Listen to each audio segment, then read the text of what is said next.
et je vous propose qu'on prenne nos cafés à nos places. Ça te va ou pas, Anta? Ou tu veux boire ton café avant? Je laisse pour l'instant les annonces le temps que tu boives ton café ou tu veux? Ok. Hop. Je sais que t'aimes pas trop. Ouais. D'un coup, j'ai pensé à ça. Alors les frères et les sœurs qui sont connectés, vous attendez un petit peu, vous regardez les annonces comme ça.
Voilà, les frères et les sœurs. Hop. C'est ça. Hier, il y avait les obsèques de François Theiss, qui est donc euh, ça a été un baroudeur. Ça a été beaucoup redit, donc il y a eu beaucoup de témoignages pendant la cérémonie d'obsèques. Donc c'est quelqu'un qui, la famille Theiss, c'est une vieille famille huguenote, et donc avec sa famille, ils ont grandi dans le 92 à Sceaux.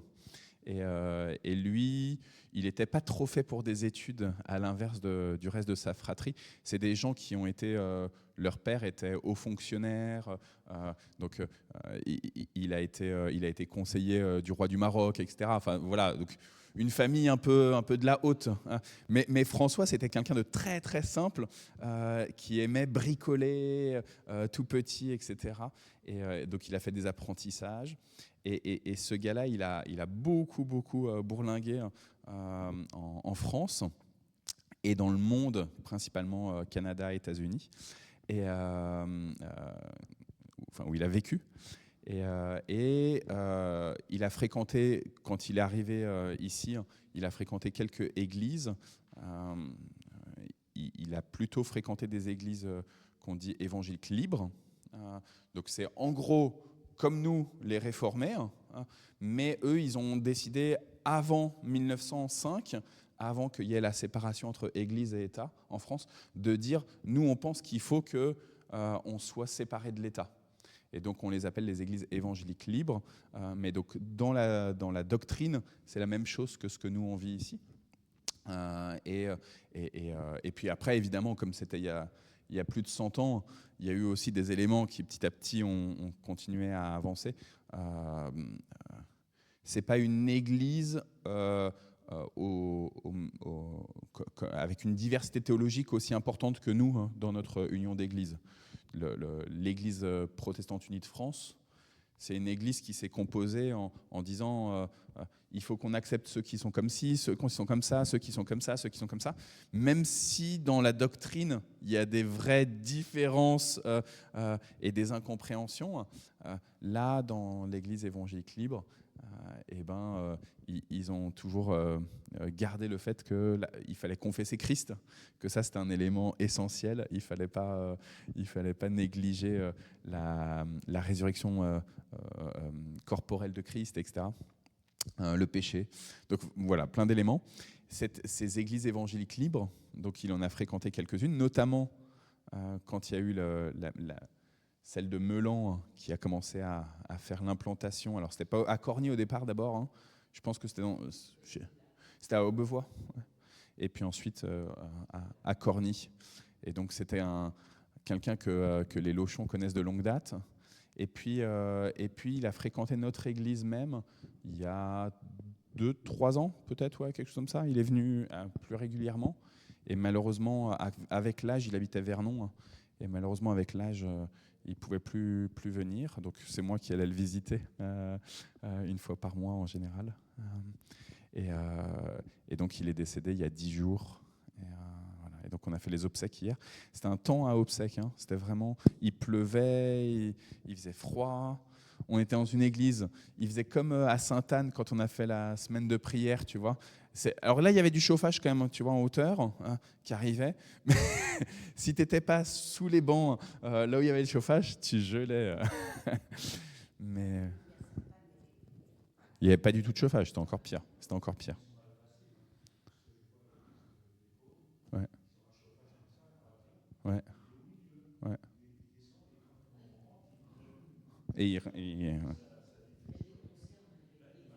À Épône, ouais. Ouais, après, tu vois, moi, j'ai aussi vu dans certaines églises où dans les bancs, en fait, tu as des conduites de type radiateur, tu vois, des conduites d'eau chaude. Et du coup, ça chauffe par le sol ou même voire presque au niveau des fesses, ouais. Et ça, c'est plutôt agréable aussi. Hein. C'est plutôt agréable. Mais je pense que ça coûte cher, je pense. En tout cas, on bénit le Seigneur que nous, avec nos 3 radiateurs à gaz, on a un temple qui est bien chauffé. Et je le disais dimanche, hein, on bénit le Seigneur parce qu'en fait, si on a aussi ces radiateurs qui fonctionnent avec le gaz, c'est aussi parce que vous et puis d'autres frères et sœurs contribuez justement aux finances de l'Église. Donc voilà, on est au bénéfice les uns des autres. On parle de la solidarité dans la communion fraternelle. Il y a des fois où on peut donner, des fois on ne peut pas donner, des fois on peut donner plus, des fois on peut donner moins, etc. Mais tous ensemble, ça permet qu'on peut comme ça se bénir. Et pour moi, c'est un peu comme lors des repas. Tu vois, Maëva, là, tu ne vas pas rester au repas et pourtant tu nous as fait encore à manger. Enfin, aussi, tu restes. Ah, tu restes. Ah, ça y est, elle va rester. Wouh, super. T'as réussi à la convaincre. On verra. Et pour moi, tu vois, c'est aussi ça, tu vois, quand on fait les agapes, à chaque fois pour les repas, alors le jeudi, mais même quand on a les agapes du dimanche, et souvent, on dit aux gens, même si vous n'avez rien amené, venez. Il y aura assez, on va partager. On va parler de ça tout à l'heure dans l'Évangile selon Matthieu, de la question de cette multiplication des pains et des poissons. Mais avant, on va prier. Seigneur, à travers les mains des uns et des autres, à travers ce que chacun apporte, à travers les regards, à travers l'écoute, c'est toi que l'on reconnaît par ton esprit, comme celui qui vient apporter avec abondance tout ce dont nos corps, âme et esprit ont besoin. Oui, Seigneur, tu es le maître de nos vies, tu es le maître de toute la création. Alors béni sois-tu. Béni sois-tu de tenir ce monde entre tes mains, béni sois-tu de faire venir les temps au moment opportun. Béni sois-tu pour tes projets. Ils sont merveilleux, Seigneur. Alors nous te supplions, donne-nous un petit peu aujourd'hui et pendant le reste de cette semaine du discernement pour comprendre ce que tu attends de nous et pour découvrir ce que tu réalises. Change nos cœurs pour que nous ayons plus de gratitude et de reconnaissance envers toi et envers tous ceux qui apportent ta lumière avec générosité. Tu es saint, Seigneur, et ta gloire est immense. Amen. Je propose, Anta, que souvent je commence avec toi, je propose de commencer avec Maëva, si ça te va. Tu vois, boum, comme ça, on l'oblige. Merci.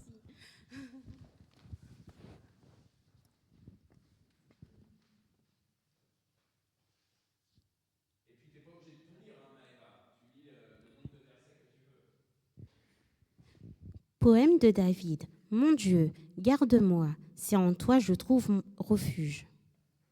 Je dis au Seigneur, tu es mon maître souverain, je n'ai pas de bonheur plus grand que toi. Ce sont les personnes qui te sont fidèles, celles qui vivent dans le pays, qui ont la vraie grandeur, celles que j'apprécie tant. Ceux qui cherchent les faveurs d'un autre Dieu ne feront qu'augmenter leurs tourments.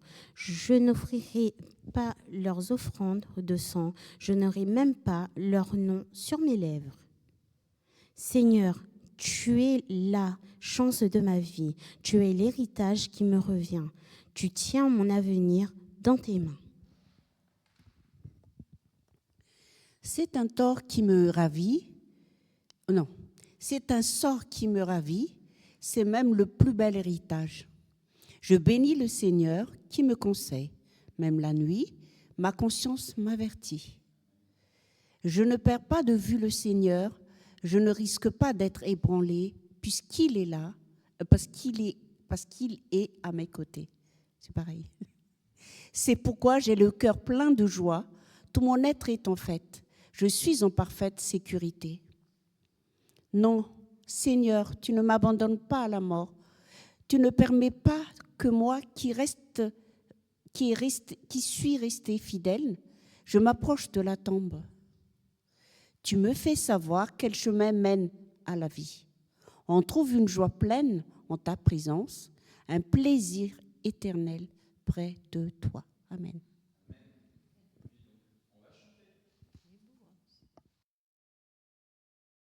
Le savon lave mon visage, mes deux petits pieds, mes mains, oh quel bonheur.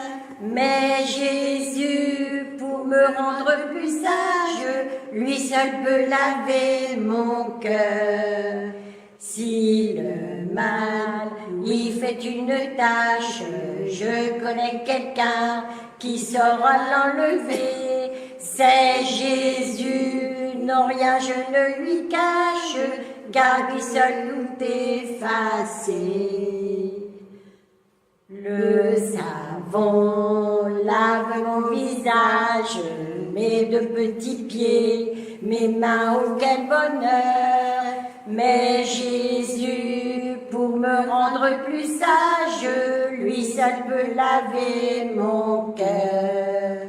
Si le mal y fait une tâche, je connais quelqu'un qui saura l'enlever. C'est Jésus, non rien je ne lui cache, car il peut tout effacer.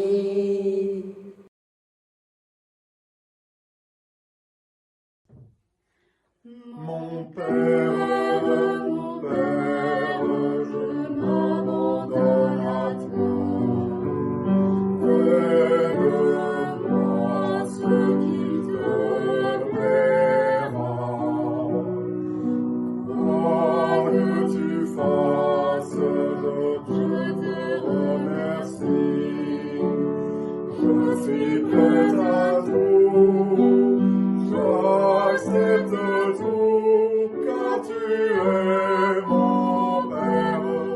Je m'abandonne à toi, car tu es mon Père. Je me confie en toi, car tu es mon Père. Je m'abandonne à toi, car tu es mon Père. Je me confie en toi, mon Père, en toi je me confie. En tes mains je mets mon esprit, je te le donne, le cœur plein d'amour, je n'ai qu'un désir. Car tu es mon Père, je m'abandonne à toi. Car tu es mon Père, je me confie en toi.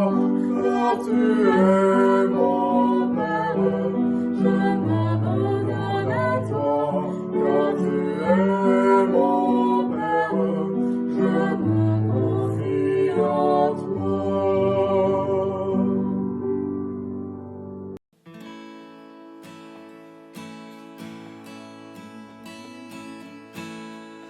La lune me glace et le soleil menace, créateur des étoiles, mon secours est en toi. Si les larmes ruissellent et que mon pas chancelle, créateur de la terre, mon secours est en toi. Je lève les yeux vers les hauts sommets, toi seul est mon Dieu, je proclamerai.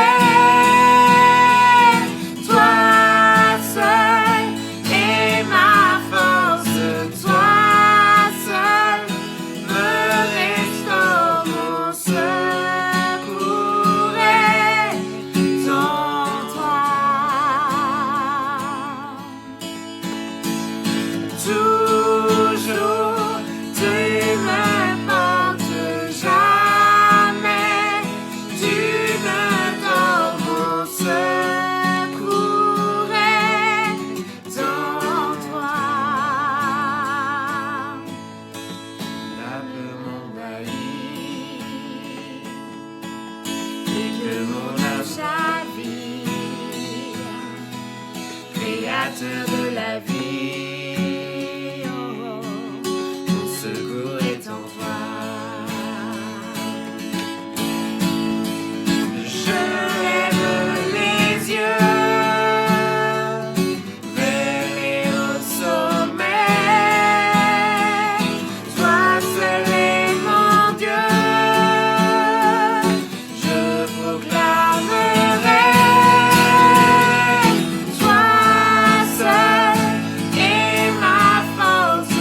Toi seul me restaure. Mon secours est en toi. Toujours, tu m'importes jamais. Tu me dors. Mon secours est en toi. Ta victoire, mon espoir, ton chemin, mon destin, ton salut, mon refuge, tout est en toi. Ta victoire, mon espoir, ton chemin, mon destin, ton salut, mon refuge, tout est en toi. Ta victoire, mon espoir, ton chemin, mon destin, ton salut, mon refuge, tout est en toi. Ta victoire, mon espoir, ton chemin, mon destin, ton salut, mon refuge, tout est en toi.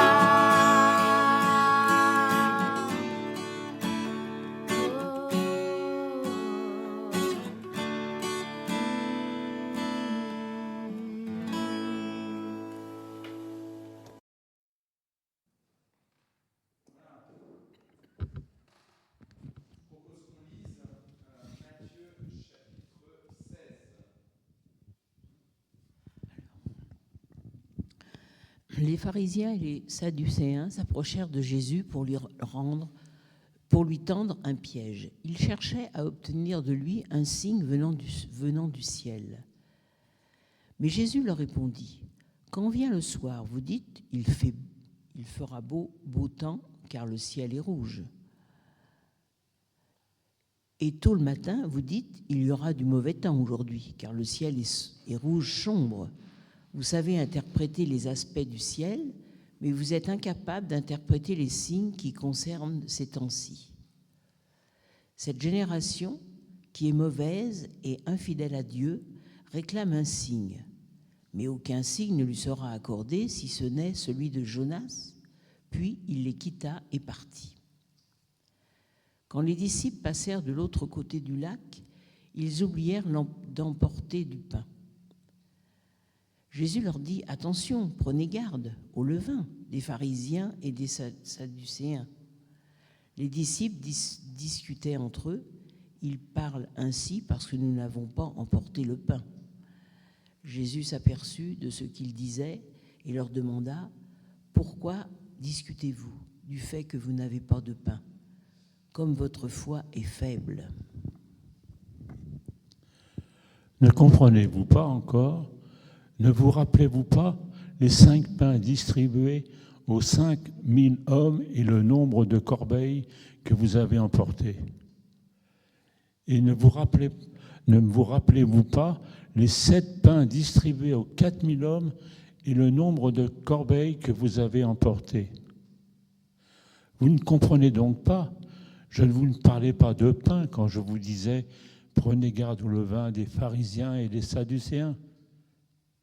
Alors les disciples comprirent qu'il ne leur avait pas dit de se garder du levain utilisé pour le pain, mais de l'enseignement des pharisiens et des sadducéens. Jésus se rendit dans le territoire de Césarée de Philippe. Il demanda à ses disciples, « Au dire des gens, qui est le Fils de l'homme ?» Ils répondirent, « Certains disent que tu es Jean le Baptiste, d'autres que tu es Élie, et d'autres encore que tu es Jérémie ou un autre des prophètes. » Et vous, leur demanda Jésus, « Qui dites-vous pour vous? Qui suis-je »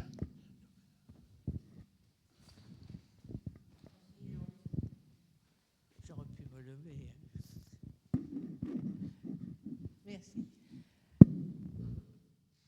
Simon-Pierre répondit, « Tu es le Christ, le Fils de Dieu vivant. » Jésus lui dit, « Tu es heureux, Simon, fils de Jonas, car tu n'as pas découvert cela de toi-même, mais c'est mon Père qui est dans les cieux qui te l'a révélé. Eh bien, moi je vous le déclare, tu es Pierre, et sur cette pierre je bâtirai mon église. La mort elle-même ne pourra rien contre elle. Je te donnerai les clés du royaume des cieux. Ce que tu lieras sur la terre sera lié dans les cieux. Ce que tu délieras sur la terre sera délié dans les cieux. » Puis Jésus ordonna sévèrement à ses disciples de ne dire à personne qu'il était le Christ. Attendez.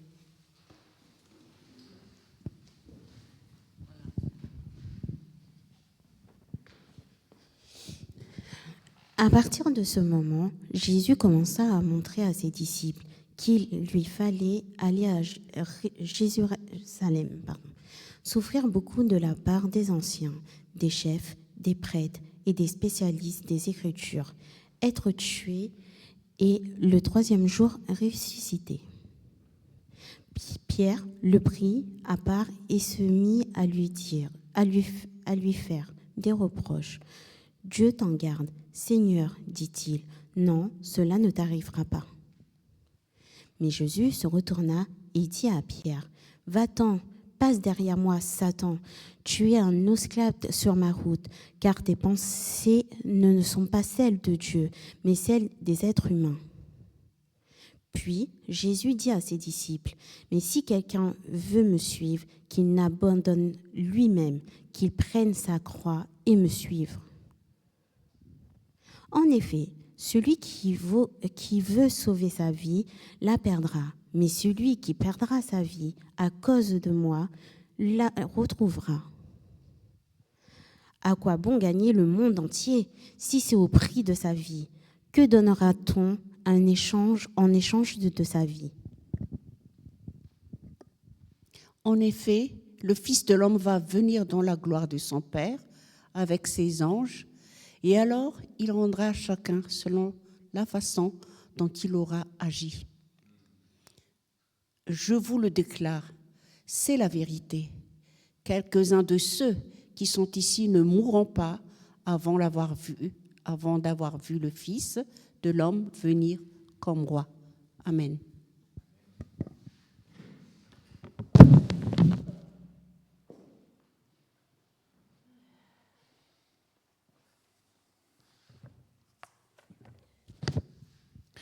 Ta parole, Seigneur, est une lampe à nos pieds, une lumière sur nos sentiers. Alors éclaire-nous ce matin, s'il te plaît. Avec cette lecture de Matthieu chapitre 16, éclaire-nous pour que nous puissions chacune partager ce que nous avons reçu de ta part. Éclaire-nous pour que nous puissions nous encourager mutuellement vers le chemin de la vie, vers toi, Seigneur. Amen. Alors, habituellement, les pharisiens et les sadducéens, c'est deux partis juifs qui ne s'entendent pas trop sur comment vivre religieusement. Les sadducéens, ils sont attachés au temple et aux rites du temple. Pour eux, ce qui prime, c'est de bien assurer le culte de la bonne manière, avec les bons signes, aux bons endroits, aller à l'autel des parfums, aller faire tel sacrifice, etc., de manière très scrupuleuse sur le rite. Et les pharisiens, eux, ce qui leur importe, c'est les rouleaux de la parole, et donc de bien lire avec beaucoup de rigueur le texte de la Bible. Alors à l'époque, c'est plusieurs rouleaux, et c'est que l'Ancien Testament, évidemment, puisqu'on est dans le judaïsme. Et les deux parties, ils se reconnaissent comme descendants d'Abraham, d'Isaac et de Jacob, mais à part ça... à part qu'ils reconnaissent comme ça qu'ils ont un ancêtre commun qui a été choisi par Dieu et donc qui font partie d'un peuple élu, ils ne s'entendent pas. Un peu comme aujourd'hui on pourrait dire à quelqu'un qui ne partage pas nos opinions politiques mais qui vit dans le même pays que nous et qui a les mêmes droits que nous dans ce pays-là, on lui dit « Ok, je te reconnais comme étant citoyen du même pays que moi, tu es un concitoyen et pourtant je n'ai rien à voir avec toi. Et si je peux te faire la guerre, eh ben je te ferai la guerre. » Il en était de même entre les pharisiens et les sadducéens, les deux grands partis qui sont nommés dans les évangiles. Il y a d'autres dénominations dans le judaïsme à l'époque, mais on en entend moins parler, voire pas du tout parler dans les évangiles. En particulier les Esséniens qu'on n'entend absolument pas parler, et les zélateurs, si on peut considérer que c'est un parti, en tout cas c'est un ensemble de groupuscules, on entend un tout petit peu parler. En tout cas, ces deux partis-là viennent s'opposer à Jésus. Régulièrement, on entend les pharisiens viennent voir Jésus et essayent de le mettre à l'épreuve. Les sadducéens viennent voir Jésus et essayent de le mettre à l'épreuve. Ce qui est intéressant dans Matthieu chapitre 16, là, c'est que c'est les pharisiens et les sadducéens ensemble qui cherchent à le mettre à l'épreuve. Ils ont fait alliance contre Jésus. Pour l'instant, on ne sait pas officiellement que Jésus est le Messie. Vous avez entendu dans la lecture qu'il va commencer à faire savoir, à partir du moment où les disciples vont dire « Tu es le Messie », à partir du moment où Pierre va dire « Tu es le Messie », nous croyons que tu es le Messie, tu es le Fils de Dieu, tu es le Fils de l'homme aussi. Et ben, à partir du moment où il y a cette révélation, c'est là où Jésus leur dit, 1, ne dites rien, et 2, il va faire savoir comment cette révélation de sa messianité va s'accomplir de manière concrète en allant jusqu'à Jérusalem, jusqu'en allant pour donner sa vie en rançon pour la multitude. Pourtant, vous voyez, c'est intéressant de constater que les pharisiens et les sadducéens se sont mis ensemble, en communion ensemble, pour détruire Christ, pour le mettre à l'épreuve. C'est ce que nous dit le texte biblique. Et ce n'est pas n'importe quel mot qui est utilisé pour nous parler de le mettre à l'épreuve, parce qu'au début de cet évangile selon Matthieu, eh ben, Jésus reçoit le baptême, et il est conduit dans le désert, après avoir reçu son baptême, il est conduit dans le désert afin d'être poussé par l'Esprit Saint, afin d'être mis à l'épreuve. Et c'est exactement le même terme. Et dans le désert, il y a quelqu'un qui va, de manière concrète, le mettre à l'épreuve au bout de 40 jours de jeûne de la part de Jésus. Et c'est le tentateur, c'est la traduction habituelle. Et ben c'est exactement le même terme. Donc on voit là que les pharisiens et les sadducéens, au-delà des individus qui sont, en fait, ils sont animés dans leur âme, dans leur anima, ils sont animés par celui qui tente, celui qui veut écraser la messianité de Jésus, qui veut qu'elle soit complètement non dévoilée, qu'elle soit complètement recouverte, que cet homme-là qui porte une mission qui le dépasse, eh ben, finalement, il révoque cette mission, qu'il décide consciemment ou inconsciemment de plier le genou devant le tentateur et de dire « c'est toi que je veux adorer, toi qui vas me faire du bien à ma vie ici-bas, toi qui vas me donner en suffisance en termes de logement, en termes de nourriture. » Rappelez-vous que le tentateur, puisque Jésus il a jeûné pendant 40 jours, eh ben, il commence à avoir un peu faim quand même au bout de 40 jours, Jésus, il est humain. Et le tentateur lui dit, eh ben, vas-y, change ces cailloux en pierre, vas-y, fais-le, si tu es le Fils de Dieu, vas-y, fais-le. Et c'est pas neutre que là, à nouveau, on parle de pain. C'est pas neutre que Jésus reprenne cette symbolique de la nourriture. Parce qu'en fait, ça fait partie de nos besoins essentiels, juste de manger. Tu manges pas, tu meurs. Tu respires pas, tu meurs. Tu bois pas, tu meurs. Tu n'as pas de sécurité en termes d'individus autour de toi. En fait, tu meurs. Vous savez, il y a eu des tests qui ont été faits avec des bébés qui ont été complètement, qui ont été des vrais bébés humains, mais qui ont complètement été rejetés. on n'en a pas pris soin, des parents qui les ignoraient, etc. Et en fait, on a constaté qu'il y avait des vrais troubles, évidemment affectifs, émotionnels, mais du coup dans la construction de l'individu. Et du coup, une mort. Évidemment physiquement, ils sont là, mais en fait, ils sont comme morts. On a un certain nombre de besoins, et le malin, de la même manière que Jésus dans le désert, au bout des 40 jours, il est tenté par le malin va essayer de nous faire croire qu'on va pouvoir par nous-mêmes répondre à nos besoins. Et il est là le péché, en fait. Le péché des origines. Tu vois un arbre avec des fruits qui sont bons à prendre, et tu te dis, ok, j'ai entendu que je ne devais pas normalement le prendre, mais j'ai faim, j'ai mon ventre qui gargouille. Bon, allez, je fais une petite entorse. Allez, hop, personne n'y verra rien. C'est juste un fruit, il y en a plein. Personne ne verra rien. Il y a la boîte de gâteaux qui est là, tu vois. Tu viens de faire 1h30 de sport à Basic Fit. Tu vois, la boîte de gâteaux, elle est là. Tu te dis, allez, un gâteau en moins, ça se voit pas trop, quoi. Un gâteau en moins. Moi, je ne sais pas vous, mais il n'y a pas longtemps, ma fille aînée, elle nous a envoyé plein de gâteaux qu'elle avait fait. Elle est cuisinière, et elle est en Suisse. Elle avait fait plein de gâteaux de Noël. Elle nous a envoyé un gros colis avec plein de gâteaux de toutes sortes, etc. Et là, c'était cette semaine ou en fin de semaine dernière, je ne sais plus. Naomi voulait en manger.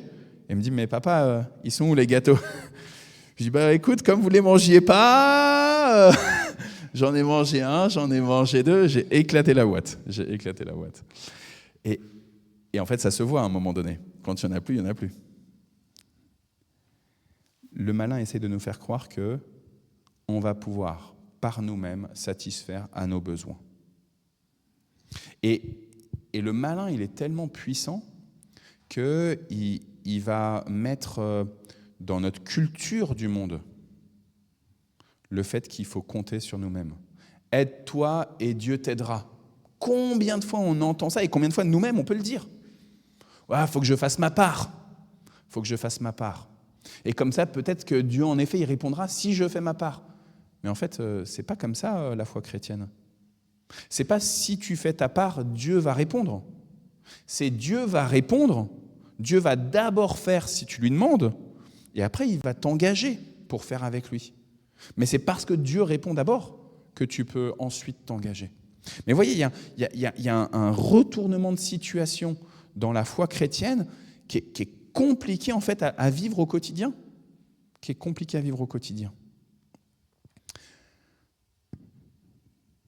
Les pharisiens et les sadducéens demandent un signe. Et Jésus ne leur dit pas que c'est des ignorants. Il leur dit, vous avez un certain nombre de compétences. Par exemple, vous savez voir les signes du ciel. Et ça, c'est un cadeau que Dieu vous donne. Grâce à ça, vous pouvez savoir si demain, vous allez pouvoir semer des graines, vous allez pouvoir peut-être faire commerce, aller voyager ou quelque chose comme ça. Parce que vous êtes capable de reconnaître les signes des temps. C'est un vrai cadeau que Dieu fait. Et pourtant, vous n'êtes pas capable de constater quel est le moment ou quels sont les moments où Dieu se révèle. C'est-à-dire que concrètement, on a tous entendu « Ah, nos grands-mères, elles faisaient comme ci ou elles faisaient comme ça. Ah, c'est le bon sens des anciens. C'est le bon sens des anciens. » Vous l'avez entendu, et je l'ai entendu, moi qui suis un tout petit peu plus jeune que plusieurs d'entre vous. C'est le bon sens des anciens. Mais en fait, oui, parce qu'ils ont eu un don, ils ont transmis ces éléments-là, sauf qu'il y a quelque chose qui manque, c'est qu'ils n'ont pas forcément transmis, ou ils n'ont pas su transmettre le fait que celui qui permet à ce que le ciel soit rouge foncé le matin, qui nous dit là il va pleuvoir, là il va faire beau, et bien que c'est bel et bien Dieu, et que ce n'est pas juste les aléas du temps, c'est bel et bien le Créateur, et que lui veut se révéler à moi, à nous tous, ensemble. Alors voilà, il cherche à le tenter il cherche en fait à le mettre à l'épreuve de manière concrète. On veut un signe, on veut un signe, on veut un signe des cieux, on veut un signe du ciel. Donc avec toute la question aussi de l'observation du ciel, mais aussi des étoiles, de l'astrologie. Alors que si vous vous baladez dans le centre-ville de Mantes-la-Jolie dans le soir, la nuit, eh ben, il y a des projections en ce moment dans le cadre d'une exposition qui s'appelle Lueur de Mantes, des projections artistiques avec des figures qui ressemblent aux figures du tarot. Donc avec des soleils avec plusieurs faces, visages, etc., avec des choses comme ça un peu bizarroïdes, en tout cas pour notre foi chrétienne. Mais la réalité, c'est qu'il y a des personnes qui, en effet, ont reçu des dons pour comprendre des choses qui sont normalement inintelligibles, notamment dans l'observation des astres.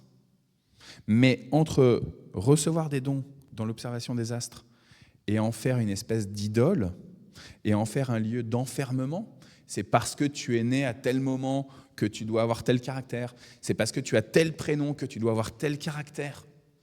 Combien de fois moi je me suis dit, ah tiens, il s'appelle Michel, ah ben alors je les connais les Michel, je sais comment ils sont les Michel, tous les Michel que j'ai connus, je suis sûr que Michel il aura exactement les mêmes types de caractères que les autres Michel que je connais. Mais en fait, d'où tu sors cet enfermement, Arnaud ? D'où tu sors cet enfermement-là ? Alors peut-être qu'il y aura des choses en termes de projection de la part de ce que les parents de Michel, quand ils l'ont appelé Michel, ils ont aspiré. On l'a vu dans tout le cycle de prédication sur « on t'appellera d'un nom nouveau ». Mais justement, Dieu veut t'appeler aussi d'un nom nouveau.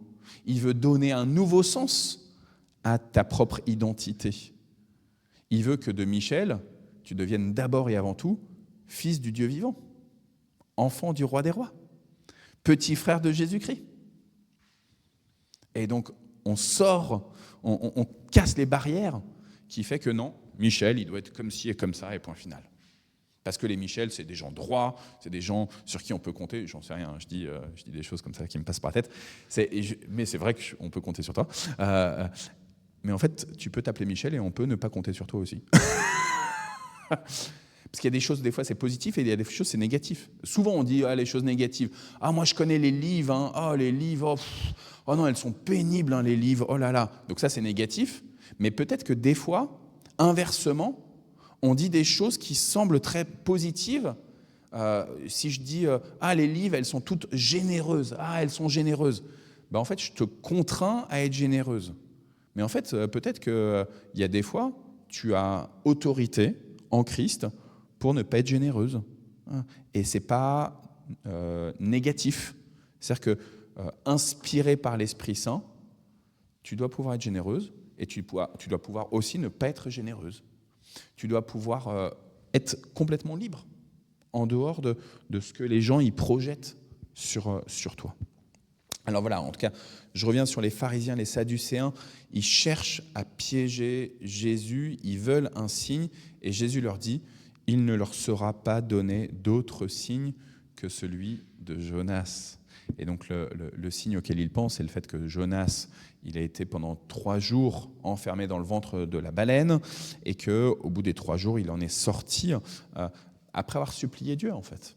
Pendant ces 3 jours, il a prié le Seigneur, et le Seigneur a exaucé Jonas en lui disant, je te redonne la vie, je t'envoie à nouveau à Ninive, tu vas aller pouvoir proclamer le salut à Ninive. Parce que c'était ça la mission de Jonas. Je ne sais pas, Maëva, si tu connais bien l'histoire de Jonas. Jonas, il avait une mission, c'était de proclamer la libération d'une ville à travers sa conversion, en disant « convertis-toi » et ça évitera que je t'éradique, parce que sinon tu vas crever. Là, tu pars trop dans la voie sans issue, tu vas dans l'impasse, tu vas vers la mort. Et donc tu vas mourir, je dois annoncer ta condamnation. Mais en fait, ce qu'il y a derrière, c'est convertis-toi. Convertis-toi. Et Jonas, il a préféré dire non, hop, je ne veux pas annoncer ni une bonne nouvelle, ni une mauvaise nouvelle. Il était juste attaché sur le fait que ce serait une mauvaise nouvelle. Parce qu'il connaît les gens de Ninive. Il sait que les gens de Ninive, ils ne vont pas se convertir. Ça ne sert à rien que j'aille parler à des musulmans, ils ne vont pas se convertir. Ça sert à rien que j'aille parler à mon mari, à mes enfants, à mes petits-enfants, à mon épouse. De toute façon, ils ne vont pas se convertir. Ça sert à rien que j'aille parler à mes voisins. Je les connais, mes voisins. Quand ils font trop de bruit avec leurs pieds et leurs talons, eh ben, je leur ai demandé plusieurs fois de faire attention, de ne pas marcher avec leurs talons sur le plafond, que chez moi ça résonne. Eh ben, ils ne veulent pas écouter. Alors, qu'est-ce que je vais leur parler de Jésus? Ils ne vont pas se convertir. Je les connais. Et trop de fois, comme Jonas, hop, on s'échappe de la mission qui est la nôtre. On doit bénir notre environnement et on dit non, moi je le connais, mon environnement, je le connais mieux que toi-même, Seigneur. Moi je vis au quotidien, toi non. Donc hop, je m'échappe. Et Jonas se retrouve dans le ventre de la baleine, enfin ou du gros poisson. Il se retrouve dans le ventre du gros poisson, il supplie Dieu, il prie Dieu. Et Dieu lui dit, non, je te redonne vie pour que tu ailles annoncer. Pour que tu ailles annoncer la conversion, pour que Ninive puisse se repentir, puisse reconnaître combien leur péché est grand. Et Jonas, du coup, il y va. Et ça a un impact, parce que la ville de Ninive, elle reconnaît, le roi de Ninive, il reconnaît combien leur péché est grand. Et pourtant, ce n'est pas des Juifs, les Ninivites. Ils ne connaissent pas le Dieu d'Israël. Ce n'est pas le même peuple. Mais ils reconnaissent combien leur péché est grand. Ils se convertissent. Et du coup, ce qui faisait peur à Jonas d'annoncer une mauvaise nouvelle, j'ai peur d'annoncer une mauvaise nouvelle, j'ai peur. Quelles vont être les remarques qu'on va me faire? Eh bien, de cette mauvaise nouvelle que Jonas doit annoncer, en fait, il en sort une excellente nouvelle. La conversion d'une ville, la vie d'une population, et même les animaux, nous dit le livre de Jonas.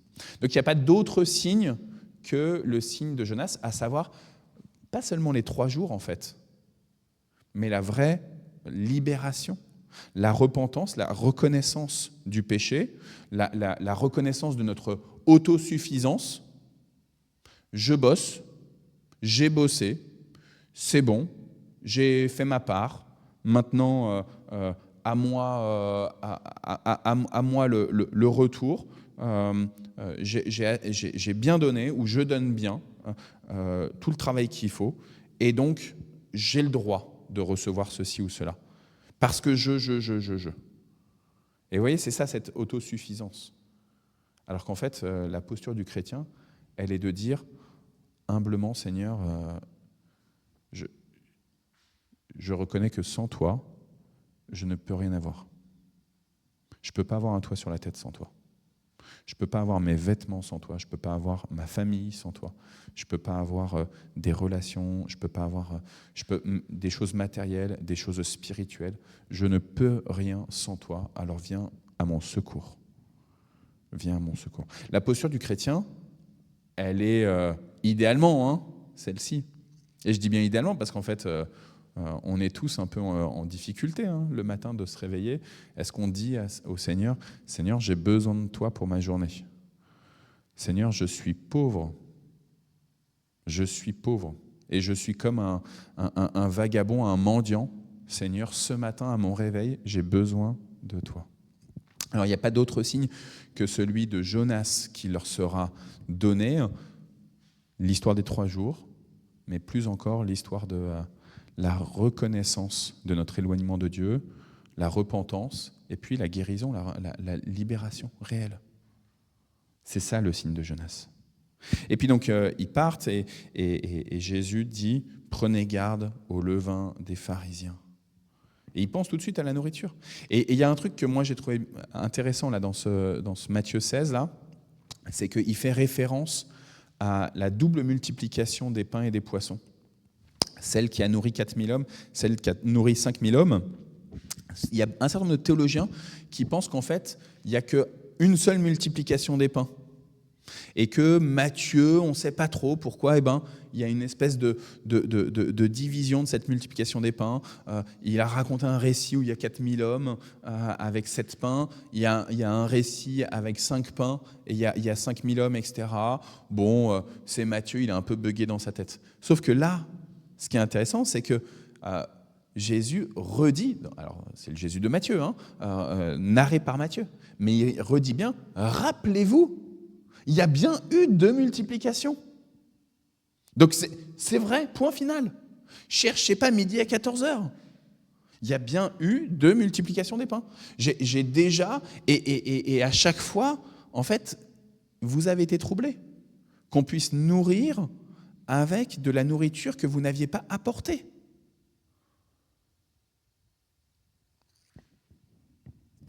C'est ce qu'on avait dit au tout début, au moment de l'accueil.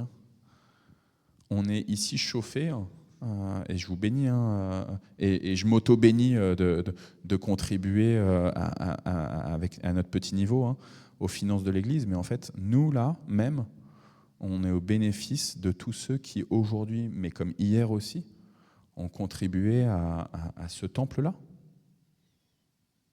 qui a 150 ans, à cette communauté qui a apporté le message de l'Évangile et qui a continué à dire c'est important qu'il y ait ce temple protestant à Mantes-la-Jolie. Et on est au bénéfice. C'est comme nos 5 pains et nos 2 poissons. On a des anciens qui ont amené leurs 5 pains et leurs 2 poissons.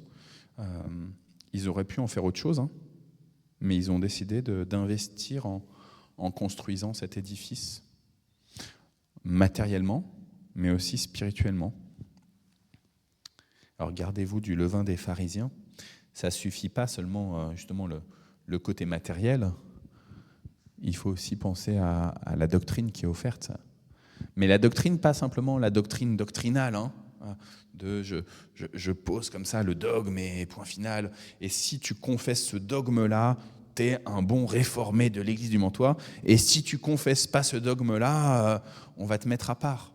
En fait, on est tous un peu en cheminement et il y a des choses sur lesquelles c'est plus compliqué que d'autres. J'aime bien raconter le fait que quand j'étais adolescent, par exemple, où on confessait le symbole des apôtres, ça c'est mon côté luthérien, et que du coup j'ai un peu imposé ici, que chaque dimanche on confesse le symbole des apôtres. Moi j'ai grandi comme ça. Et en fait, ce qui était dur pour moi, c'était de dire, je crois que la mère de Jésus, elle était vierge. Et quand j'étais adolescent, avec toutes les questions sur la sexualité, etc., qu'on a quand on est ado, et ben je me disais, non, mais ça, en fait, c'est juste du mythe. C'est juste du mythe, je ne peux pas croire ça. Et donc, on confesse à la fois, je crois en Dieu, le Père Tout-Puissant, etc., etc. Et quand il est né de la Vierge Marie, je me taisais. Et hop, après, je reprenais. Et en fait, je trouve que c'est intéressant, c'est stimulant de se dire, il y a un texte qui vient porté par l'Église, et en fait j'ai le droit de m'y heurter, que ce soit pas facile, et en même temps c'est un texte qui est porté par l'Église universelle, et donc comment est-ce que ça vient me travailler petit à petit? La Bible elle-même, il y a des moments où on a du mal avec un enseignement de Christ, un enseignement de Moïse, un enseignement des prophètes. Et on dit non, ça j'en veux pas de cet enseignement, et on est en lutte, et puis à un moment donné, c'est le Saint-Esprit peut-être, et ben cet enseignement il fait sens, et on se dit ok, je vais accorder crédit à cet enseignement-là, je veux me le faire mien. C'est comme dans un couple, il y a des moments où il peut y avoir des tensions, et on peut juste dire non, je ne comprends pas ce que tu veux dire, et point final, je ne veux rien avoir avec toi sur ce sujet-là précis. Et puis à un moment donné, on se dit non, mais en fait, c'est mon épouse, c'est mon époux. Donc en fait, on ne peut pas dire là c'est un no man's land, là on n'en parle pas. Non, il faut oser en parler, même si c'est fatigant, si c'est lourd, même si on a du mal. Parce que c'est un engagement aussi. Et être chrétien, c'est un engagement de prendre au sérieux l'ensemble de la parole de Dieu. Alors après, on en est juste sur ce moment où Jésus il demande à ses disciples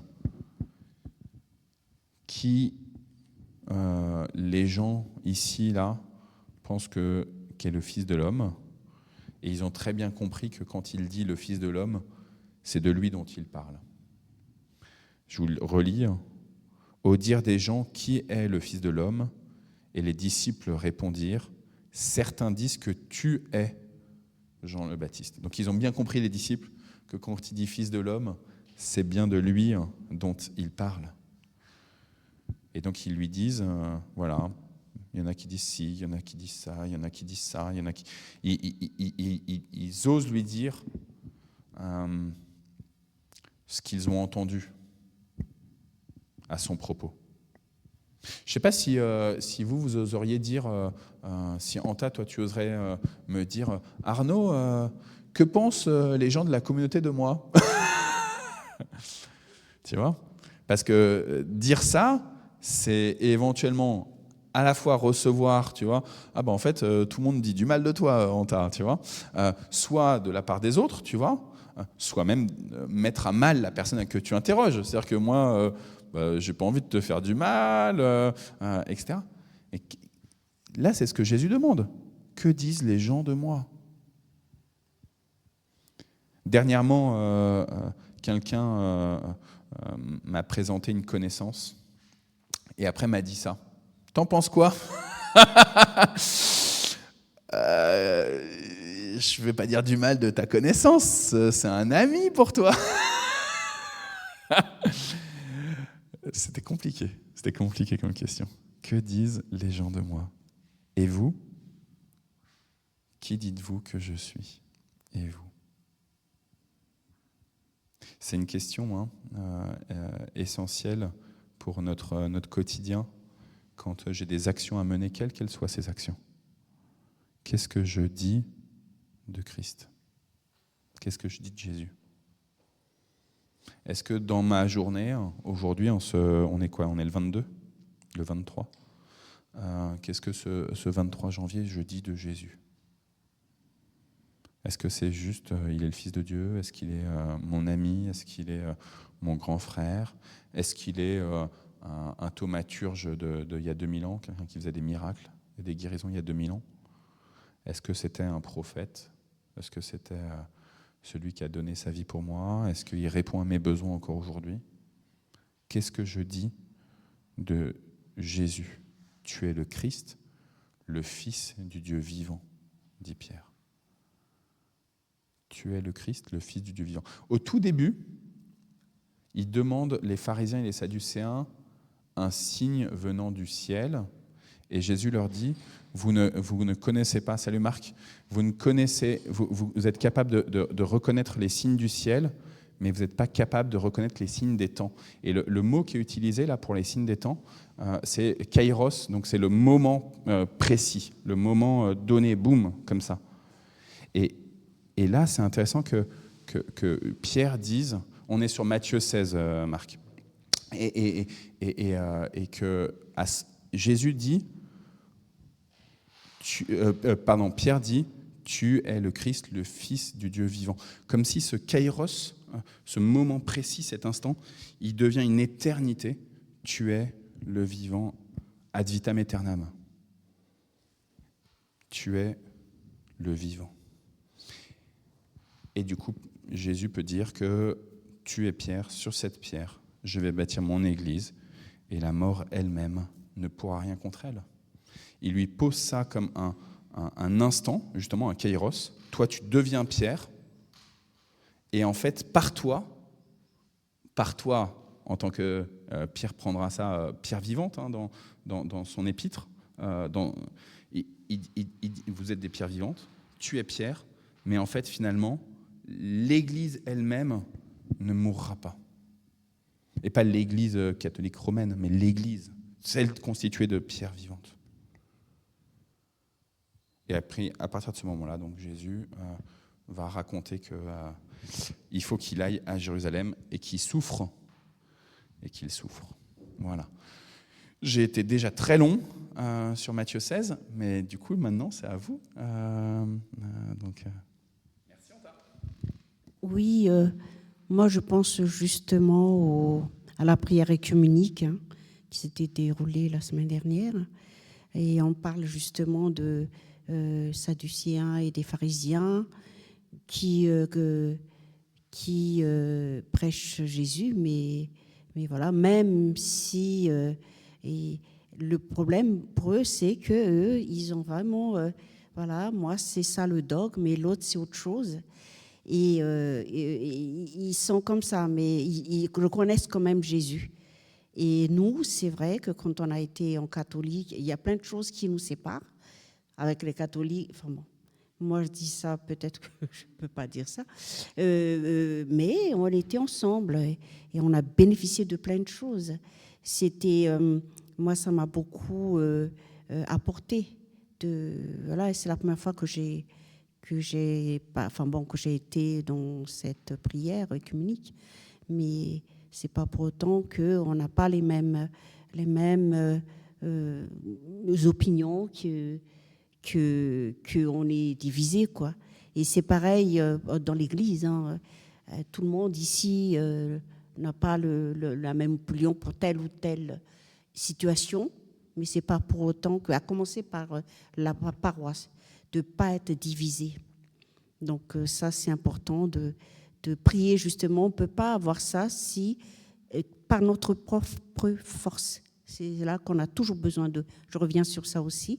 On a toujours besoin de Dieu parce qu'on ne peut pas rien faire avec ta propre intelligence. Donc il faut toujours prier parce que ce n'est pas évident d'accepter, par exemple, de ce que font l'autre religion et d'accepter quand même ce qui est œcuménique. Ou même dans l'église, telle personne, j'aime pas quand elle parle ou quand il parle. Et il y a certaines choses qu'il parle, et voilà, non, mais il faut être tolérant, et voilà. Et je parle aussi de Jonas, qui se défile, moi je n'ai pas annoncé et tout. Et je reviens sur, j'étais pas là un dimanche, mais je reviens sur ce que, mais j'ai écouté en direct. Non, Steve, qui disait... il a donné l'exemple de Laurence, je crois, qui va vers les gens, malgré que ça aussi, c'est très important, de connaître les gens pour pouvoir leur parler, de connaître, de les aimer d'abord, qu'il a dit, et selon la situation. C'est-à-dire qu'il a parlé de quelqu'un qui vient de perdre son fils ou son enfant, et qu'on va dire, Dieu est amour, c'est malvenu. Il y a quelque part, on va prendre autrement. Oui, mais moi, s'il est amour, pourquoi il a pris mon fils, mon enfant? Et c'est pareil, hein, même chez soi, dans la famille. Si on veut, on a toujours besoin de Dieu pour transmettre quelque chose à tes propres enfants. Par exemple, j'ai 2 enfants, je ne vais pas dire une chose à l'un qu'à l'autre, c'est autrement. Donc, avec tout ça, mine de rien, de dire c'est facile puisque tu connais tes enfants. Donc, même si on parle de religion ou quoi, je prends un peu de la pécette avec l'un et l'autre, je vais y aller direct, par exemple. Mais non, il faut l'aide de Dieu pour pouvoir parler. C'est pas évident tout ça, hein, même malgré avec tes propres enfants. Donc, c'est pas vrai de dire voilà, j'ai pas besoin de Dieu. On a toujours besoin de Dieu dans la vie. Voilà. Ouais, accepter aussi comme tu parlais au début là par rapport à la semaine de prière pour l'unité des chrétiens, accepter que l'autre de toute façon il n'est pas moi et donc par ses différences, je vais pouvoir quand même lui apporter des choses et il va pouvoir m'apporter des choses. Et puis peut-être il y a des éléments aussi sur lesquels on ne sera pas tout à fait d'accord et en même temps, et je reviens du coup sur ce que tu disais à la fin, accepter aussi que l'autre il puisse évoluer comme moi-même je peux évoluer et que toi avec tes 2 enfants peut-être qu'il y en a un des 2 qui est moins croyant que l'autre mais peut-être que ça peut changer en fait et comment mais comment d'abord je dois les aimer profondément avant d'essayer de leur asséner des vérités. Tu vois, et comment est-ce que j'entends leurs remarques? Tu parlais de l'exemple d'un bébé mort, par exemple, puisqu'on a eu le cas dernièrement. Tu vois, avant de venir asséner des vérités, comment est-ce que je reçois la souffrance d'une maman et donc, ouais. Et peut-être que la personne, d'elle-même, elle va évoluer. Peut-être que moi aussi, ça va me permettre de bouger aussi. Donc voilà. Est-ce que quelqu'un d'autre avait une autre remarque, une réflexion sur un élément ou l'autre de Matthieu 16 ? Donc tu as compris, Marc, on discute. C'est-à-dire que j'ai donné un petit temps d'enseignement. Et puis après, c'est assez libre. Ouais, quelque chose de très simple, c'est l'histoire que tu as racontée au sujet de Jonas. Non, c'est pas nécessaire, non. Mais c'est vrai qu'on peut faire le rapprochement entre cet épisode de la vie de Jonas qui est avalé par un grand poisson. À vue humaine, c'est fini pour lui. Hein. Il est comme Jésus, quand il a été détaché de la croix, mis dans le tombeau, c'était fini aussi. Hein. Tandis que là, on voit 3 jours après, Dieu décide de le remettre dehors pour accomplir sa mission. Et Jésus, 3 jours après, il ressuscite. Alors c'est ce rapprochement-là qui est étonnant. Hein. Et tu vois, moi je repense aussi à l'ami de Jésus, Lazare, où quand on vient le prévenir que Lazare est malade, et pourtant Jésus, tu vois, il reste encore son enseignement, il reste là, etc. Et on se dit, mais attends, tu pourrais y aller maintenant, il est malade, c'est maintenant qu'il a besoin de soins, il a besoin de paroles d'autorité, de guérison. Et en fait, comme si il y a des situations où il faut aller jusqu'à la mort pour qu'ensuite il y ait la parole de relèvement, qui est la parole de résurrection. Si Satan il n'a pas amené toute sa force, toute sa puissance pour anéantir la personne, Dieu ne peut pas amener à dire à Satan, à faire un pied de nez à Satan et à dire non, en fait c'était pas fini. Tu croyais que c'était fini, mais c'est un peu l'histoire de la graine aussi. Hein. Il faut qu'elle meure pour que après il y a une vie qui revient. Oui. Elle n'est pas morte, il ne peut pas y avoir la... Voilà. Mais je voulais aussi te poser une question. C'est les pharisiens, les sadducéens. Bon, ils entendent la prédication des apôtres, de Jésus et tout. Ils prêchent le royaume, comme dans tout le livre de Matthieu. Hein. Et est-ce que justement ils ont un peu peur que ce royaume s'installe au détriment de leurs ambitions à eux, hein, Après, tu vois, ce qui est intéressant, c'est que je parlais des différents partis de l'époque et je disais, les Esséniens, on n'en parle pas dans les évangiles. Par contre, les groupuscules des extrémistes que sont les zélateurs, on en parle un tout petit peu. Et il y a notamment un des disciples de Jésus qui est un zélote. Et donc, du coup, tu vois, pour moi, c'est aussi un signe que finalement, il y a des gens de ces différents courants du judaïsme, en fait, qui se sont tournés vers Christ. Et donc, Matthieu, il parle en faisant des généralités, en disant globalement, les pharisiens et les sadducéens, ils viennent là attaquer Jésus. Mais en fait, les individus qui se convertissent à Christ, les 5000 hommes et les 4000 qui étaient, et sans compter les femmes et les enfants, qui étaient là, qui ont été nourris par Christ, etc., il y en a qui étaient des pharisiens, il y en a qui étaient des sadducéens, et il y en a qui étaient je sais pas quoi. Tu vois, c'est-à-dire que c'est pas estampillé sur eux quel est leur positionnement théologique de base. Par contre, ils se sont convertis à Christ.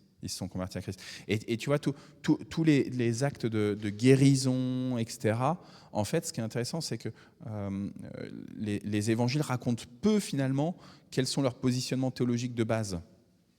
Ce qui importe, c'est que la personne, elle a été rétablie, elle a été remise dans une identité d'enfant de Dieu et sanctifiée, que la personne redevient saint. Enfin, sainte. Oui, des fois, c'est comme Anta, elle disait, c'est pas facile, mais c'est sûr qu'on voit là, il y a différentes personnes il y en a qui sont plus attachées à ceci, à cela, mais je pense que faut pas s'inquiéter de ça parce que comme tu viens de le redire, il y avait différents partis, puis dans la foule ils se sont convertis et ils ont compris le Seigneur, qu'est-ce qu'il était et autres. Et souvent avec nos enfants ou des voisins ou des gens qu'on veut apporter la parole, je pense qu'il faut d'abord être amour. Je veux dire, aimer déjà les gens. Je pense que le Seigneur nous a demandé déjà ça. Faire moi je dis c'est pardon au Seigneur, parce que souvent on n'est pas assez dans la prière et c'est sûr qu'on néglige beaucoup de choses de nous-mêmes, moi-même déjà. Mais je veux dire, remettre ça au Seigneur et puis être amour, être avec ses enfants, parce qu'on ne sait pas, des fois on peut leur redire, et de toute façon c'est pas en leur rabâchant. Voilà, il faut prier aussi d'avoir cette opportunité, parce que des fois il faut savoir se taire, il faut savoir parler. Jésus, c'est souvent, voilà, il s'est jamais précipité quand il y a eu des guérisons. Des fois il a dit, pourquoi tu viens pas tout de suite, on t'aurait attendu, ça serait... Mais voilà, je crois qu'il faut être vraiment et c'est difficile, c'est ça un peu ce chemin. On est sur ce chemin, on n'est pas parfait, mais arriver à écouter, à prier, le Seigneur aura, quoi. Il sait, et être là au bon moment et ne pas négliger le témoignage, ce qu'on a à dire, quoi, que le Seigneur nous donne la force. Souvent, on manque de zèle parce qu'on s'en remet pas à lui. C'est pas notre zèle à nous, mais il faut que le Seigneur soit avec nous pour. Tu vois, sur cette question de l'amour des autres, moi je suis juste en train de repenser sur Jonas. En fait, il n'aime pas les Ninivites. Et c'est pour ça aussi qu'il n'y va pas. Il a peur d'eux et il a juste peur qu'ils intentent à sa vie quand il va leur appeler à la conversion. Et comment est-ce que j'aime l'autre vraiment? Tu vois, parce qu'on dit, tiens, je sais pas, c'est mes enfants. Moi, je sais pas, mon fils Jonas, par exemple. C'est mon fils, je dois l'aimer parce que je suis son père, etc. Mais en fait, il y a des moments où, en vérité, non, je l'aime pas. Tu vois, il y a des moments où il a une réaction comme ci ou comme ça, tu vois, Naoum ou Esther pareil, tu vois, ou Lucie, et en fait je les aime pas dans ces cas-là. Et plusieurs fois, tu vois, Isabelle, elle me reprend, où elle me dit, mais par exemple sur ma maman, où je laisse passer plein de choses, où je me dis, ma mère, j'espère qu'elle n'écoute pas, il y a mon oncle qui écoute, mais où je laisse passer plein de choses, tu vois, ma mère, et je dis à Isabelle, ouais, ça sert à rien que je lui dise quelque chose, de toute façon, elle n'écoutera pas ceci ou elle n'écoutera pas cela, tu vois. Et Isabelle, ça la scandalise en disant, mais tu l'aimes pas dans ce cas-là, ta mère. Si tu te tais, tu vois, tu vois des choses chez elle qui vont pas, et en fait tu te tais, tu la laisses en galère, tu vois. Et Isabelle, elle me dit, mais l'amour, il faut qu'il soit vrai, quoi. Il faut qu'il soit authentique. Il faut dire aussi à la personne, écoute, je suis pas tout à fait d'accord avec toi, et je te le dis parce que je t'aime. Qui dites-vous que je suis, quoi, tu vois. Et qu'est-ce que disent les autres? J'ai envie de te passer de la pommade, Anta. Tu vois. Non, mais personne me dit du mal de toi, Anta. Mais tu vois, enfin, Jésus, il ose dire, allez-y, dites-moi. Dites-moi, si les gens ils disent que je suis qu'un usurpateur, dites-le moi. Tu vois, dites-le moi. Et c'est pas... Maëva, t'es lancée pour dire un truc. Non. Marc, est-ce que tu as une réflexion sur sur Matthieu 16, excuse-moi. Ouais. Mais j'ai peut-être pas besoin de micro, facile. Si, comme ça permet que tout le monde entende. Alors moi, je vous salue tous. Je viens de Paris ce matin. Juste en arrivant, j'ai entendu parler de pierre vivante, et je trouve que ça, c'est une très jolie image, très parlante. Je crois que c'est pas pour rien qu'elle a été choisie comme livre de catéchisme. La première fois dont j'en ai entendu parler, je crois, c'est un livre du pasteur Roland de Pury, donc ça remonte à l'entre-deux-guerres. Ouais, qui était actif en paroisse dans les Deux-Sèvres, enfin dans le Poitou, quoi.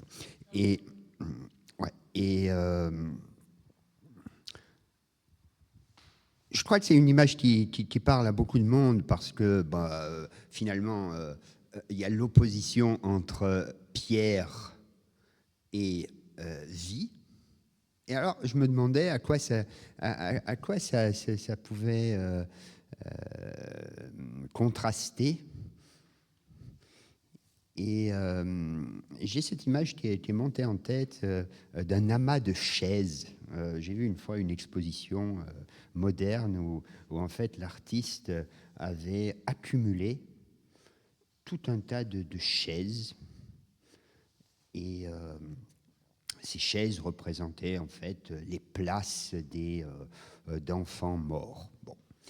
Alors, je pense qu'il y a une dynamique là entre pierres vivantes d'un côté et puis ces pierres qui n'attendent que la vie, qui sont en fait des chaises vides.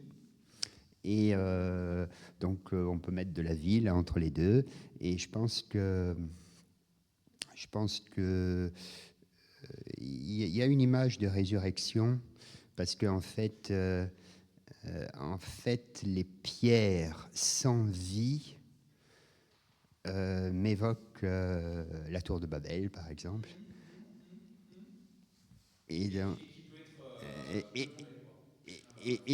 donc c'est dans la fissure, en fait, et dans le retravail de ces pierres, puisqu'en fait elles disparaîtront pas, que réapparaît potentiellement un nouvel édifice.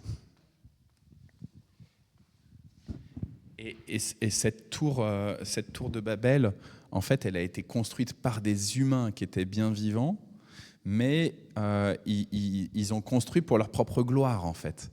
Et c'est ça qui fait que c'était pas vivant. Quand c'est pour ta gloire que tu construis quelque chose, en fait, ça fait perdre la vie. Et puis il y a aussi cette tour dont Jésus nous narre le fait divers, on dirait aujourd'hui, de la tour de Siloé, et qui est tombée. Moi, j'étais en train de penser, tu vois, 1 Corinthiens chapitre 10, je vous lis le début. « Je veux que vous vous rappeliez, frères et sœurs, ce qui est arrivé à nos ancêtres du temps de Moïse. Ils ont tous été sous la protection de la nuée. Ils sont tous passés à travers la mer Rouge. Dans la nuée et dans la mer, ils ont tous été baptisés en communion avec Moïse. Ils ont tous mangé la même nourriture spirituelle. Ils ont tous bu la même boisson spirituelle. Ils buvaient en effet au rocher spirituel qui les accompagnait. Et ce rocher était le Christ. » Et donc, en fait, il y avait une tradition par rapport à cette sortie d'Égypte et en avance vers la terre promise, vers la terre de Canaan, où il y avait un rocher qui bougeait et qui accompagnait le peuple, et donc auquel ils pouvaient boire. Et c'est intéressant que c'était aussi cette image d'un rocher où a priori il n'y a pas de vie, ça ne bouge pas, un rocher, et ce rocher, il bouge. Et nous, on pourrait tout à fait être des rochers qui ne bougeons pas. On est dans notre zone de confort, on ne bouge pas, on correspond exactement à ce que nos familles, à ce que la société, à ce que notre culture attend de nous. Paf, on est à la bonne place. Françoise, assise à sa place, elle ne bouge pas, elle fait exactement ce qu'on attend d'elle. Et en fait, non, tu es appelé à être une pierre vivante avec toute l'Église et à sortir même de ce qu'on pourrait imaginer que tu dois faire, etc. Voilà. Liv, est-ce que tu as quelque chose que tu veux... Non ?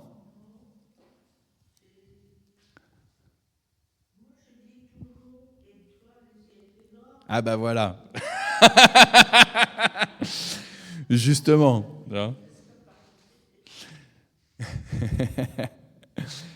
On a un certain nombre de proverbes qui viennent nous influencer.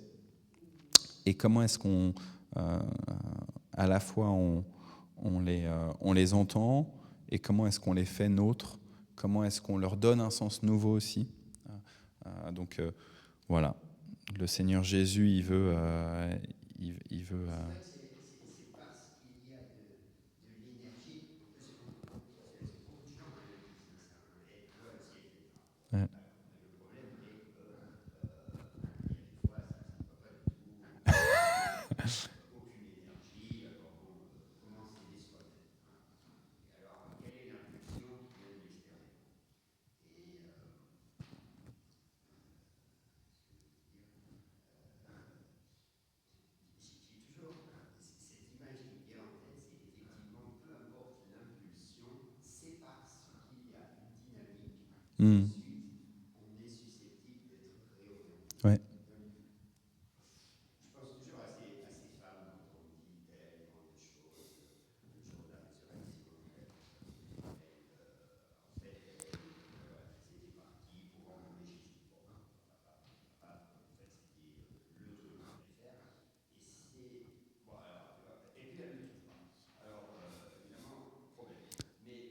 Et c'est ça qui dynamise en fait. C'est-à-dire qu'elles étaient dans ce qu'on attendait d'elles, d'apporter les aromates, d'embaumer, etc.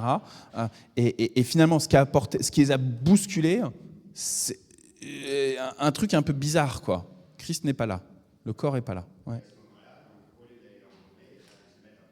Amen, amen.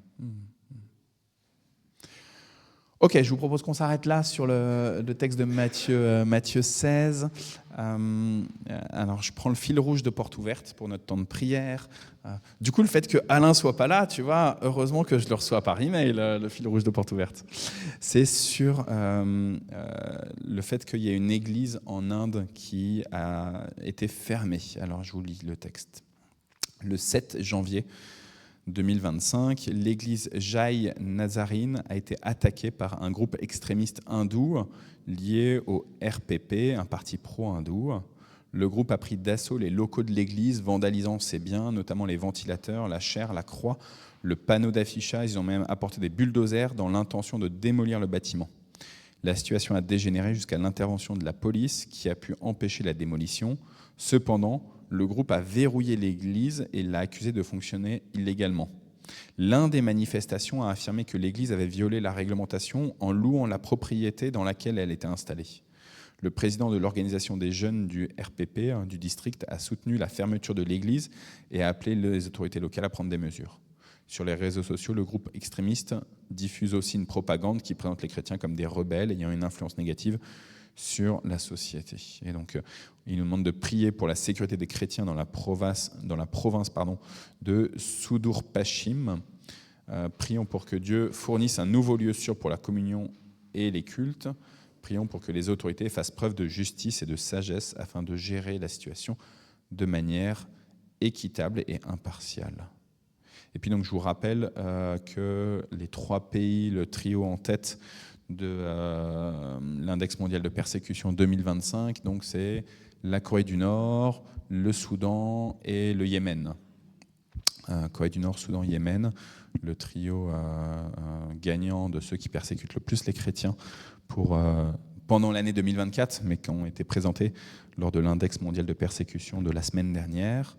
Je ne vais pas remettre la vidéo qu'on a déjà vue la semaine dernière, mais je vous encourage à la regarder à nouveau pour stimuler votre propre prière. Voilà, je pense qu'on peut prier pour notre frère Alain, notre sœur Nicole et notre sœur Lydie. Donc c'était bien que je mette la petite vidéo que Nicole et Lydie, elles nous ont enregistrée je pense que c'était il y a 2 ans qu'elles avaient enregistré cette vidéo. Je leur ai demandé pour les enfants, pour la chaîne des enfants. Et donc voilà, on pense à eux pour ces travaux et puis pour leur déménagement. On prie pour que ils puissent trouver le bon logement. On peut prier pour notre frère Jean-Pierre pour qu'il puisse être bien rétabli et que jeudi prochain, il soit avec nous. Est-ce que vous avez d'autres sujets ? Peut-être demain soir, on a la soirée de prière avec les églises évangéliques et protestantes du Mantois à la faculté de Vaud à 20h. On va avoir Arnold, donc je parlais des chrétiens persécutés, donc le responsable régional de Portes Ouvertes, il va venir. On va avoir des gens de l'association La Gerbe qui seront là. On aura c'est le doyen de la faculté qui va prêcher, le nouveau doyen qui s'appelle Cédric Eugène. Voilà, on a un groupe de louanges composé avec des membres des différentes églises là. Peut-être qu'il y a quelqu'un de chez nous d'ailleurs, je suis pas sûr. Voilà, ça va être un moment, je pense, assez stimulant. 20h. Il faut compter jusqu'à 22h quand même, le temps de prière. On termine avec un petit temps de collation. Voilà. Donc, si vous avez envie, et on peut trouver aussi un moyen pour y aller à plusieurs ensemble en voiture. Voilà. La fac de Vaud, non, c'est pas très très loin. C'est par contre en train, toi venir de Paris, ouais. Mais c'est pas très loin, ouais. Ici, c'est vraiment la fac de Théo de Vaud, la faculté évangélique de Vaud qui est notre Partriel, ouais.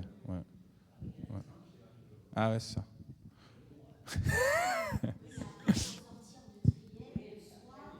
Ouais. Mais si tu veux venir, en tout cas, ouais, après on peut trouver un moyen pour te redéposer, Marc. En tout cas, c'est demain 20h, 20h, 22h. Voilà. Ah,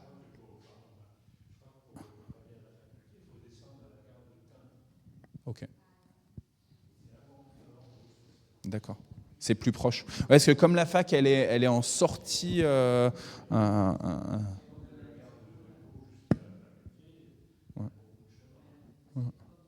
Ok. Bah, en tout cas, tu me dis, tu vois, tu m'envoies un message, que tu profites de ta semaine à Paris pour voilà. Est-ce que vous avez d'autres sujets de prière, d'individus autour de vous,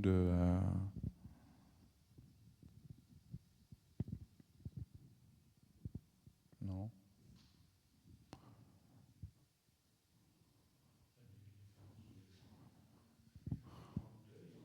Ok.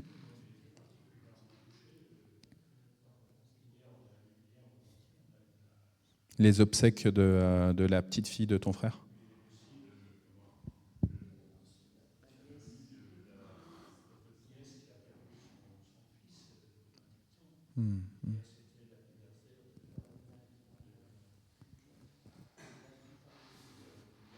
Ok.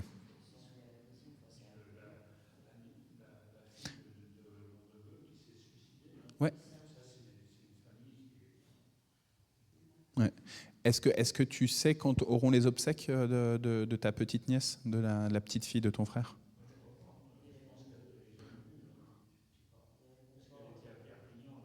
Ok. Et puis on prie pour ses enfants à elle.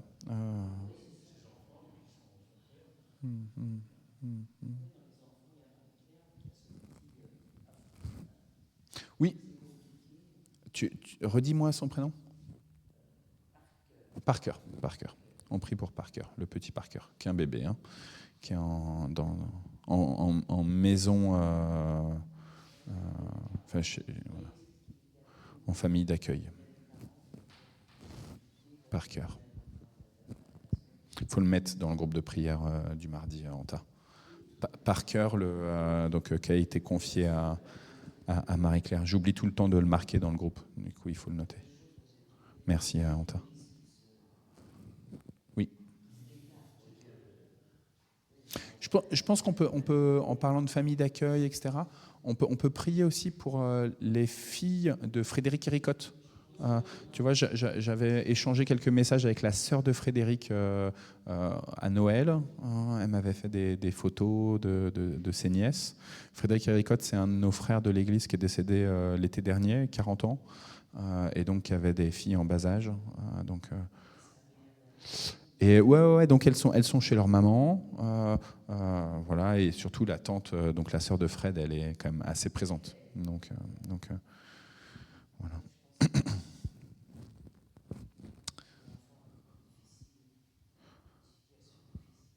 Oui. J'essaie de réfléchir s'il y a d'autres sujets qu'on peut comme ça mentionner.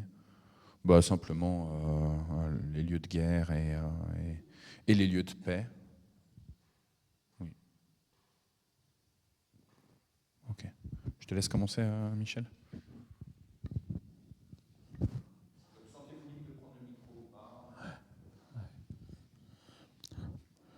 Voilà, Seigneur, tu as entendu tous ces sujets que tu connais toi-même, bien sûr. Et moi, j'aimerais te prier pour ces familles, les nôtres, hein, pour ces deuils, pour ces choses terribles, comme le suicide de Laura avec ses deux petits. Merci, Seigneur, d'amener du baume dans le cœur à ses enfants, à son père, Fabrice. Vraiment, Seigneur, je te les confie pour que tu interviennes avec grâce, avec puissance, avec amour. Ça, nous n'avons pas du tout de doute à ce sujet, Seigneur. Alors nous te les confions encore dans le beau nom de Jésus. Amen. Oui, Seigneur, nous te prions pour tous ces enfants, Seigneur, qui passent par des moments, des situations compliquées, Seigneur. Seigneur, nous savons que tu as le regard sur eux. Seigneur, merci d'écouter nos prières. Sois vraiment remercié. Amen.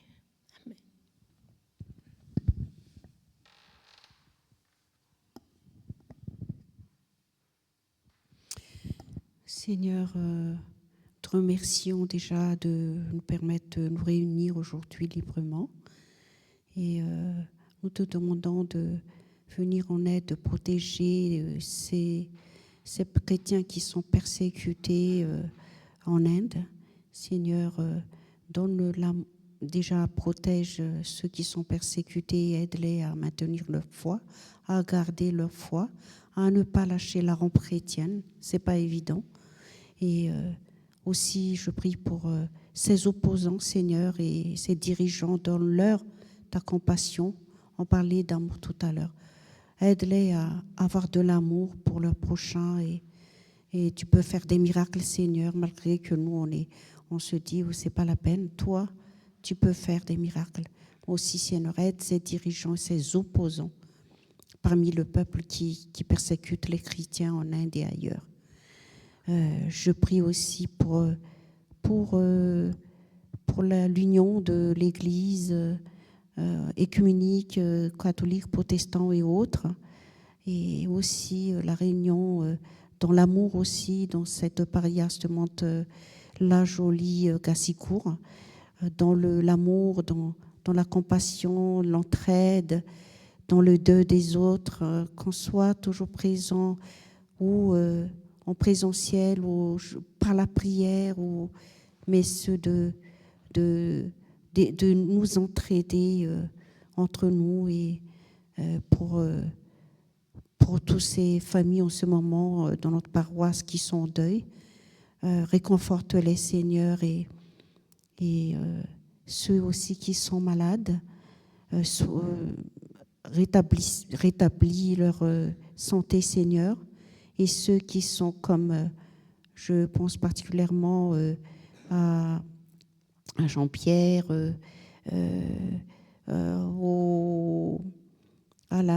aux frères de Françoise Labelle, de ces gens d'ici, même à Françoise, à Michel, qui ont toujours des problèmes de douleur aussi et de santé.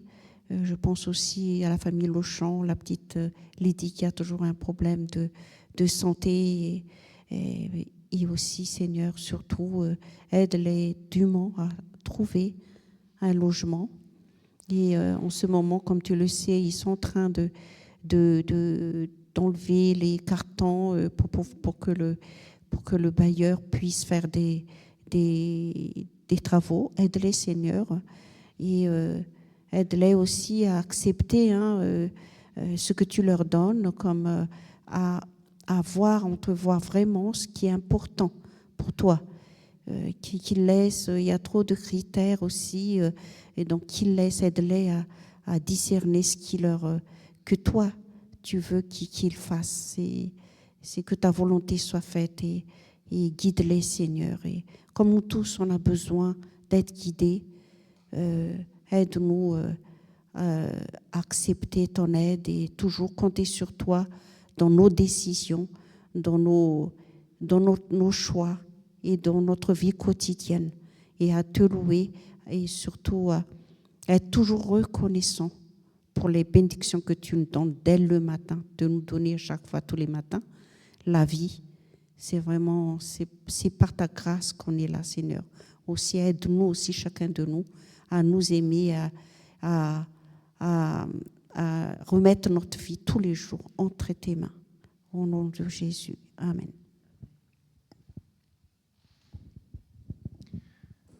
Seigneur, j'ai la flemme. J'ai la flemme d'aller parler de toi à ceux qui ne te connaissent pas. J'ai la flemme et j'ai peur. J'ai peur de leur réaction. J'ai peur de ne pas être au niveau. J'ai peur de ce qu'ils ne te reçoivent pas. J'ai peur qu'ils me rejettent. Pourtant, Seigneur, toi, tu n'as pas eu peur d'être rejeté. Tu n'as pas eu peur d'aller jusqu'à la croix. Tu n'as pas eu peur de mourir. Tu n'as pas eu peur de laisser 3 jours passer. Tu n'as pas eu peur de ressusciter. Et oui, c'est bel et bien toi la pierre vivante. C'est bien et bien toi le roc sur lequel on veut fonder nos vies. C'est bel et bien toi le seul sur lequel la maison, elle peut tenir ferme. Alors je t'en supplie, Seigneur, bouscule-moi dans ma flemme et dans mes craintes, pour que je sois moi aussi une pierre vivante. Bouscule ton Église, Seigneur, en insufflant en elle ton esprit. Oui, alors que nous sommes si souvent vides dans nos existences, remplis-nous. Permets que nous ne soyons pas pleins de contenu sur TikTok, Instagram ou YouTube ou je ne sais quoi, plein de contenus qui sont juste inutiles. Mais donne-nous cette possibilité d'être remplis par toi et par toi seul. Que ton amour, Seigneur, permette que nous aimions ceux qui sont dans notre environnement. Je veux te supplier, Seigneur, pour les habitants de Mantes, les habitants du Mantois. Seigneur, ils ont une grande bénédiction d'avoir notre communauté, d'avoir toutes ces communautés chrétiennes. Alors permets que nous puissions être à la hauteur de cette bénédiction que tu leur accordes. Permets-nous d'assumer que nous sommes des cadeaux pour eux.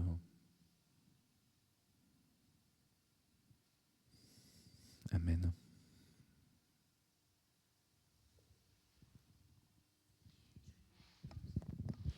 Seigneur, je reviens vers toi je remets entre tes mains la santé de Liv aussi, qui est derrière, voilà, donc on t'oublie pas, Liv, mais voilà, je remets entre tes mains.